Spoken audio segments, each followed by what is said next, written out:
মহার্ঘ ভাতা নিয়ে সুখবর দিলেন জনপ্রশাসন মন্ত্রণালয়ের সচিব। সম্মানিত ভিউয়ার্স, আসসালামু আলাইকুম রহমতুল্লাহি আবরকাতুহু। কেমন আছেন আপনারা সবাই? আশা করি আল্লাহর অশেষ রহমতে আপনারা সবাই ভালো আছেন এবং সুস্থ আছেন। এই চ্যানেলের আর একটি গুরুত্বপূর্ণ ভিডিওতে আপনাদেরকে স্বাগত। আপনারা ইতিমধ্যেই থাম্বনেল দেখেই বুঝতে পেরেছেন আজকের ভিডিওটি কাদের জন্য খুবই গুরুত্বপূর্ণ।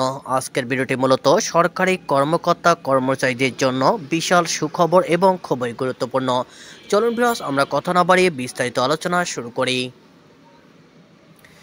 জনপ্রশাসন মন্ত্রণালয়ের সিনিয়র সচিব মোখলেছুর রহমান জানিয়েছে, সরকারি কর্মচারীদের জন্য আগামী 30শে জুনের মধ্যে মহার্ঘ ভাতা ঘোষণা করা হবে।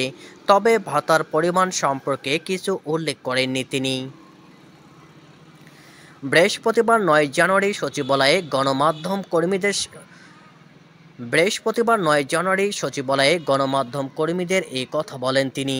জনপ্রশাসন সচিব, মহার্ঘ ভাতা নিয়ে দুটি সভা হয়েছে। 30শে জুনের মধ্যে মহার্ঘ ভাতা দেওয়া হবে। পেনশনারদের মহার্ঘ ভাতা দেওয়া হবে। এবার যারা মহার্ঘ ভাতা পাবেন, ইনক্রিমেন্টের সময় সেই ভাতা বেসিকের সঙ্গে যোগ করা হবে।